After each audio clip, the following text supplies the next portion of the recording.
Most people assume that serious thinking about money began once societies became modern. Once stock exchanges appeared and governments learned to measure growth with charts and percentages. But that assumption misses a deeper pattern. Long before balance sheets and interest rates dominated public life, thinkers were already wrestling with a more uncomfortable question: not how money works, but what money does to people. And one of the clearest answers came from a place and time rarely connected to financial philosophy at all. It came from ancient China during an age of order, ambition, and quiet anxiety about power.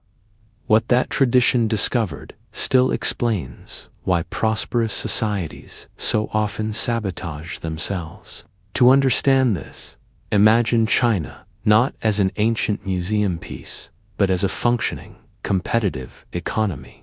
The period is roughly 2,000 years ago, during the Han dynasty. The empire is vast, bureaucratic, and astonishingly organized. Roads connect distant regions. Canals move grain across hundreds of miles. Officials keep detailed records. Taxes are standardized. This is not a primitive system. It is one of the most sophisticated administrative states the world had yet seen. And at the center of it all is money, not just as coins, but as authority made tangible. In this environment emerges a school of thought, often reduced, unfairly, to etiquette and obedience.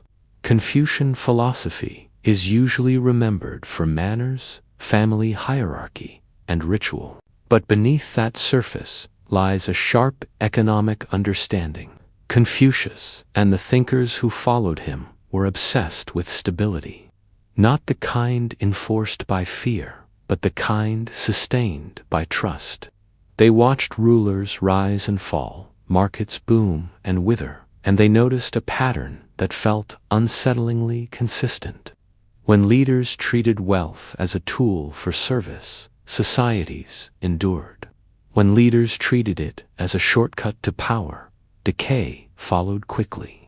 Confucius himself lived in a time of fragmentation, when old institutions were breaking down and ambitious elites were scrambling for advantage. Wealth was increasingly detached from responsibility. Officials enriched themselves, while common people carried the burden. The philosopher's response was not technical economics, but something more foundational. He argued that prosperity could not outpace virtue without consequences. A state could grow rich and still be fragile because money alone could not command loyalty. Later Confucian scholars extended this thinking directly into economic life. They were deeply suspicious of policies that appeared profitable in the short term but corroded trust in the long run. Excessive taxation was one such policy. When rulers extracted too much, they didn't just impoverish the population. They taught citizens that the state was an adversary rather than a partner. Compliance turned into avoidance. Productivity turned into resistance. The economy didn't collapse immediately. It hollowed out quietly. They were equally wary of manipulation of currency. Ancient China experimented with metal coins, silk-based payments, and eventually early forms of paper money. Each innovation promised efficiency. Each carried risk. Confucian thinkers warned that money only functioned when people believed it represented fairness. If the state abused that belief by over-assowing currency or changing its value arbitrarily, the damage would extend far beyond prices. People would stop believing in the system itself. This was not a theoretical concern.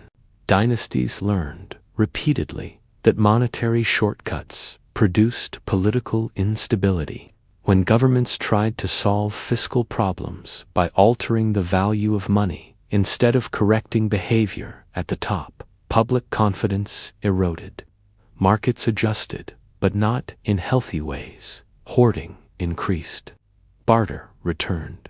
Regional currencies emerged. The official economy shrank as informal systems took over. What looked like a clever solution revealed itself as a confession of weakness. Confucian philosophy also placed unusual emphasis on the source of wealth. Profit was not condemned, but its origin mattered deeply.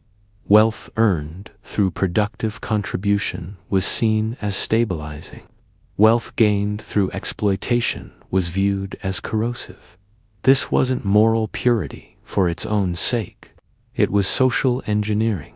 A society that rewards rent-seeking teaches its people to extract rather than build. Over time, the most ambitious minds stop improving systems and start gaming them. The Confucians understood something modern debates often miss. Incentives shape character at scale. If the path to success runs through manipulation, corruption becomes rational. If the path runs through service and competence, trust accumulates. The economy becomes a reflection of collective values, not just individual choices. They applied this insight to merchants as well. Trade was necessary, even admirable, when it connected regions and allowed specialization. But speculation detached from real value raised alarms. Buying simply two-corner supply, driving prices up without adding anything to production, was seen as destabilizing. It widened inequality without strengthening society. The profit existed, but the benefit did not. What ties all of this together is a view of money as a social promise rather than a neutral object. Confucian thinkers believed money worked because people trusted that effort would be rewarded, contracts would be honored, and authority would act with restraint. Break that promise, and the system might continue to function mechanically, but its legitimacy would vanish.